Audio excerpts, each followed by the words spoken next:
All right, this will be over with quick.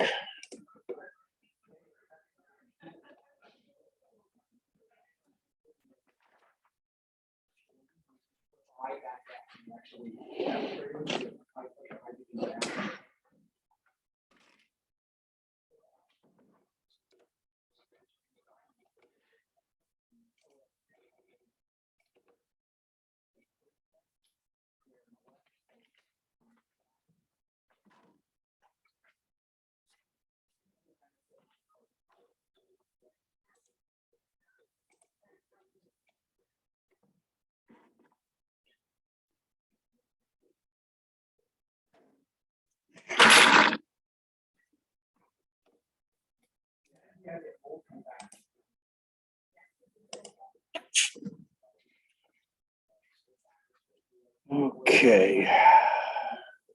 Recording. All right, good.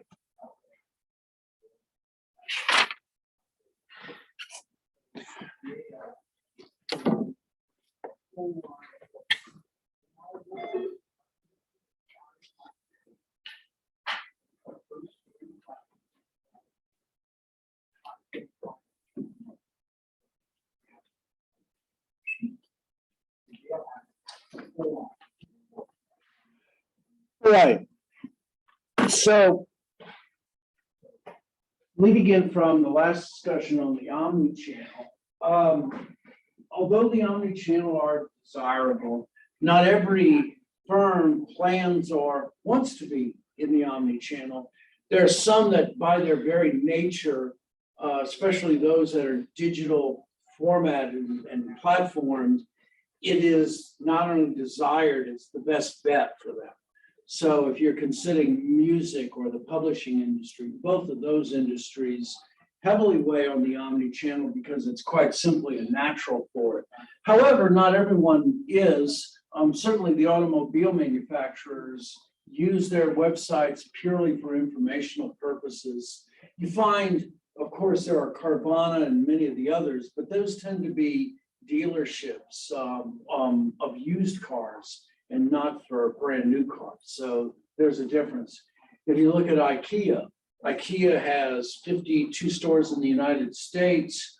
They are heavily invested in retail, and their catalogs are merely for shopping in their stores themselves. And so they're not omni-channel leaning either. So it doesn't necessarily mean that way. Also, you can consider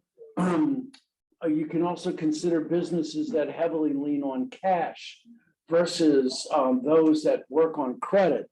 Cash corporations tend to do things like be multi-channel environment versus omni-channel.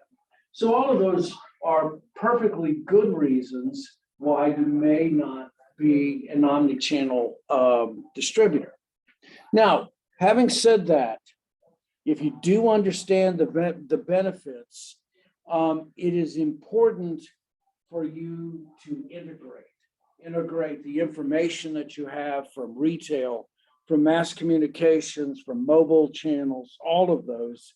And the ultimate good that you're trying to do is you're trying to maximize the customer's experience across the total brand and across all channels. And that is the function of what the Omni-Channel hopes to do.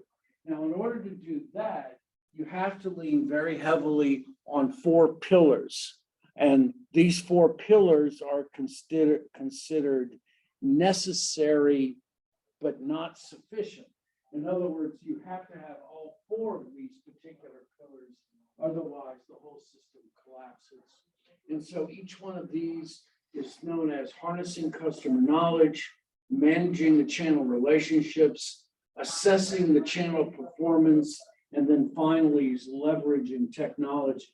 So we're going to look at these one at a time, and you can see how several of these, of course, are very closely interrelated. You can't harness customer knowledge unless you can leverage the technology. You need to have leveraged technology to be able to manage the channel relationships, and successful channel relationships and all of these together determine how well you perform overall. So let's look at these one at a time. So the first is harnessing customer knowledge. The key goal in understanding customer knowledge, the goal of what you're trying to do is find out what drives a customer to choose a particular channel at each given phase. Why does a consumer go online first to get his information? Why does the consumer go into the store to buy those particular goods? All of those are questions we need to find out the why, because ultimately, if we find those things out, we can do what we can to drive and enrich the consumer experience. Realize that the Omni-Channel is data rich. We have an enormous amount of information coming at us, but we need to understand and appreciate that information. Otherwise, we cannot drive it to achieve some kind of maximum benefits for our consumers. And so what is the task before today's omni-channel marketers is to find ways of integrating that customer's data information from multiple touch points to be able to identify an effective segmentation strategy. The information comes at us from dozens of sources. It comes from the information that the consumers fill in online. It comes in from the information as they go inside the stores. It comes in not only at the goods that they purchase, but at what time that they purchase it, because that's just as important as well. And so what we need to do with all this information, these in-store visits, their calls that they go online to customer service, the loyalty program information that they fill out, their website visits, their social media interaction, all of these pieces of information are valuable and important to us. Otherwise, we don't accomplish the goal of finding out what drives a customer to choose a particular point or to choose what channel they're using at every particular outlet. We try to seek the information. We try to find out where they are and where they're going, because ultimately we want to be able to understand and also, as I've said, maximize dollars. Now, one of the interesting things that we find out, one of those interesting reasons why Amazon may want to reconsider whether they're not going to be in retail or not, and I believe they should, is that we found out something really important. We find out that consumers who go online and pick up in store generally spend more money than those people who go online and have the goods delivered. And the reason why? The reason why is because when consumers go into stores, they are open to impulse purchases. Consumers will make purchases in a moment's notice just because they simply want to. And that has been a very valuable piece of information that's been picked up. So although buy online, pick up in store in one way generates less revenue because it requires 15% more, in other words, you lose 15% of your margin because you have to have one of your employees pulling that good and putting it somewhere. It actually generates revenue because the consumer coming in is more likely to engage in an impulse purchase. So we want to understand how the consumer makes this journey. We want to be able to take that information to help segment him, to come up with a particular customer segment. We know, as I've said, customers who use more channels usually shop more. And so ultimately the task is we want to be able to find as much knowledge about a consumer as we can. Leveraging technology, I think it's very simple to say that technology is the main reason that omni-channel is possible. The omni-channel was not some kind of major magnificent idea that came up in the mind of marketers. The Omni-Channel came up because of consumers and the way that they act. And so Jack Sheff says that marketing is context driven, and the context in which consumers buy things changed, and marketing unfortunately had to try to find some way of keeping up, and they have to the best of their effort. We do know this is that the technology allows us to integrate our inventory information so that we know not only what inventory we have here, but where it's available elsewhere. What is the price? And hopefully what we're also going to be able to do is make sure that our prices are consistent across all product lines. The technology is a great resource for research for our customers. It helps to facilitate their shopping experience, both outside the store and inside the store as well. It is a great communication tool, not only for product information for the consumer, but for the ability for them to compare products while they're in the stores themselves. We used to try to limit this information, and we know quite simply that if we're doing that, we are limiting the consumer's journey. And so the main point about leveraging technology is, like the knowledge, we want to understand the customer's journey. We don't want to understand the customer's pathway. We want to find out where he has or she has roadblocks and hopefully open those up and remove those so that our consumer can travel. Good omni-channel integrates inventory and pricing and avoids cross-channel competition. And by that, what I mean is that instead of T-Mobile charging $20 more to go in their store versus buying it online, it's the same price, it's consistent. Now, T-Mobile may be justified in charging $20 more because you have to take care of the consumer in front of you. However, the consumer looks upon that as an unfair tax for them just simply coming in the store. And so if you have multiple channels, the ability to leverage the technology is important. And then the last thing also is that if we're going to use technology, we must make sure that our transactions are secure, that our customer information remains private, that the information is constantly updating so we know when and where goods are going to be delivered and at what time.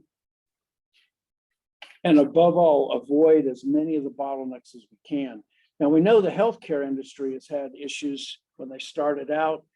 It was a little fragmented and slow, but over the last year and a half, we've seen dramatic changes. I have a physician I see in Columbia, Mississippi, and I see him because I don't have to drive. I see him online. And so those are technologies being used to their best effort. So if we're going to use technology at every stage, it should be a facilitation versus a limitation. And the healthcare industry has finally got it right. We might even go so far as to give away substantial discounts with subscriptions to be able to gather that information in a more equitable manner. And so we will have subscription services for supermarkets, for Amazon, all of those. And although some of them are a process fee, some of them are not, because it allows us to collect the information that we so desperately need. It was interesting because Walmart 2 years ago started free shipping on any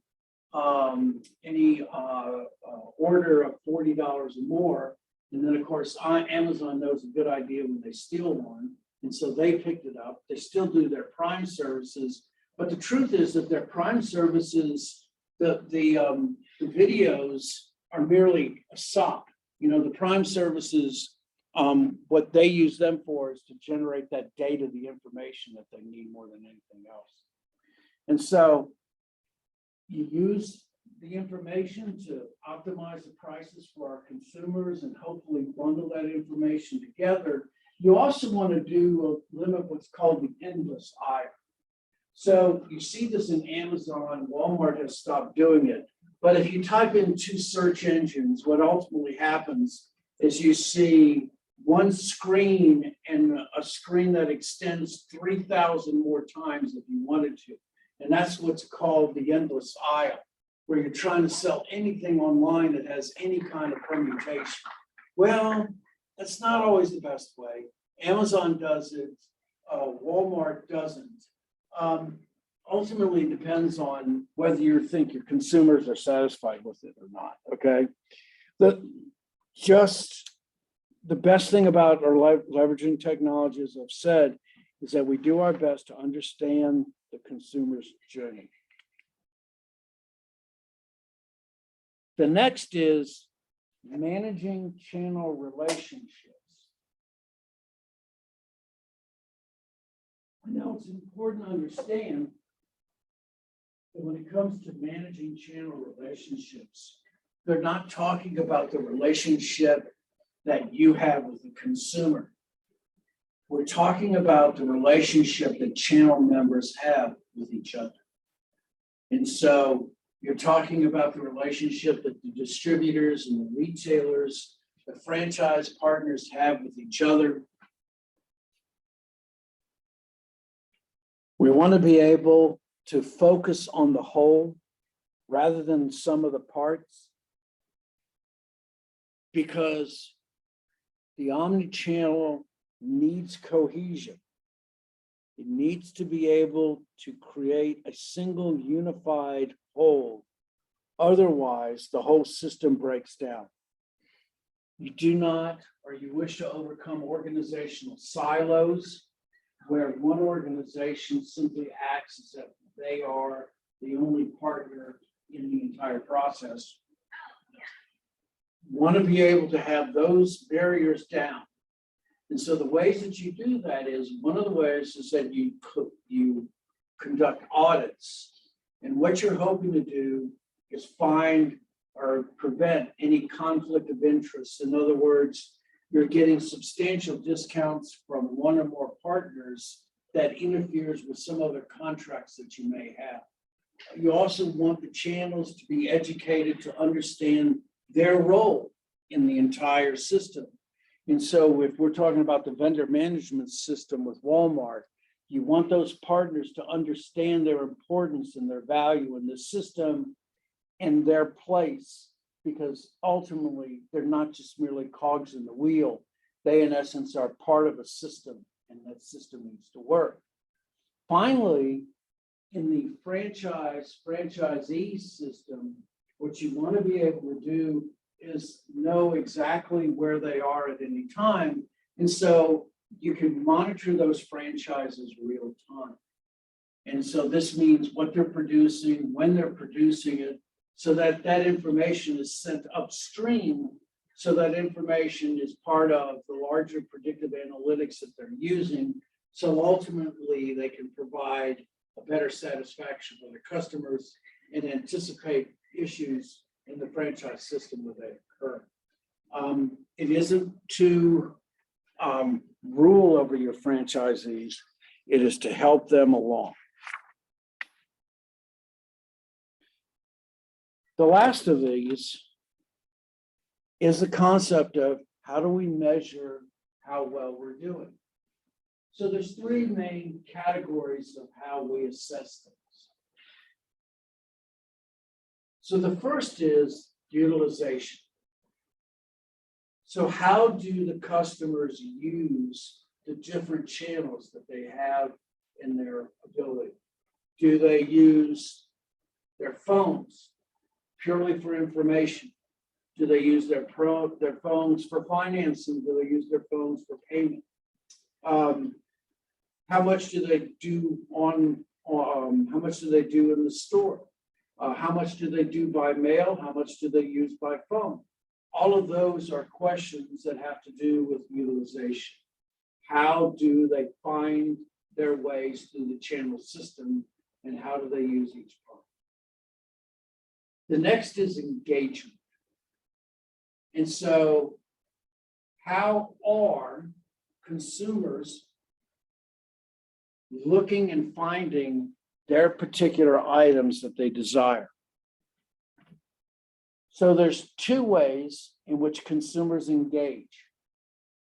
One of them is store driven, which means that these are recommendations by software, by agents through computer algorithms that suggest to the consumer what would be the items that they would consider purchasing. So everybody's gone through Amazon, typed in one thing, and then seen something else that says, may we suggest this, that if you get these three things together, that you'll be given a substantial discount. That's an example of a store-driven. A customer-led one is one where the consumer themselves go out and engage. And so this is how much time the consumer spends on social media, how much time they go about looking at reviews, how much time they spend on the websites or on their apps. And it should also be noted that that also connects with your conversion rates into how many visitors actually buy. So in the consumers, when they're driven to look, are they driven by a finished choice, or are they coming up with the reasons for making the purchase? So when I buy large items, like when I bought my television or I bought my automobile, my first choice is to decide whether I want to buy one at all. That's the first choice I make. Then the choice I make is which make, which model, what are the features that I think are the most important. These are the things that are more likely customer-led. Consumers generally, as they make the choice to buy, and the choices that they make have increased risk, financial and otherwise. As that risk goes up, consumers tend to make more customer-led engagements. Now, that doesn't say that the store-driven engagements aren't ones that they won't listen to. As a matter of fact, there's probably no time like the present. They're probably at that point willing to listen at no time as any other. But it tends to be when visitors buy, they've in essence made the choice almost right away. Conversion rates is someone who's looking finally buys, and then not only whether they buy, but whether they buy across channels as well. And so, like myself, I have made a sufficient choice that buy online, pick up in store tends to be my way of purchasing from now on.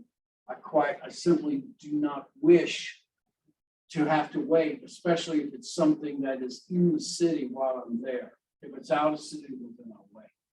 So engagement, store-driven or customer-led. Those that are customer-led tend to be driven by risk and other considerations that tend to be more detailed. And then ultimately, how those individuals who go through the channel, whether they ultimately buy or not. And so we're left with one final slide, which has to do with measuring on omni-channel performance. So the information is collected through a series of touch points, through the store, online, on the telephone, mobile app, and of course through social media. And then how those touch points are driven to the consumer have to do with whether or not they are store driven, which are recommendation agents that are driven through the software that you're running, such as the one on Amazon or targeted promotions, whether the customer is actually doing those themselves, usually through social media, especially word of mouth and time spent. And then the last is their success. whether or not they actually purchased or not. So cross-channel conversion is one thing, same channel conversion is another. In other words, you use the same channel all the way through.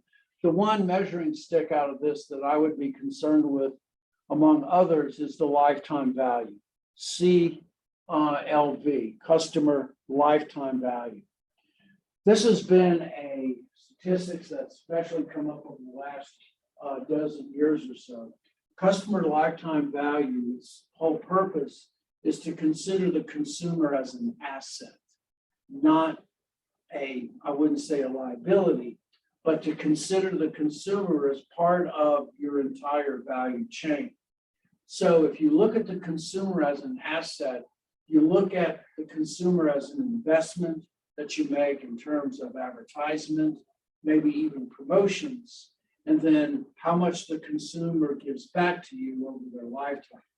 So an example of a customer lifetime value is Taco Bell. Taco Bell, the average lifetime value of a customer is $12,000. That's how much a customer of Taco Bell will spend in their lifetime. It's a lot of tacos, okay? So that's ultimately one of the final measuring sticks when it comes to determining how successful we are. Okay, we're finished. That is the end of chapter 12. or 11. I will be grading your position papers over the next week. And we will be, I have a test already set up. If you need to schedule your test at a different time, please let me know and I will see what I can do. And good luck. And it was a pleasure to have you in class.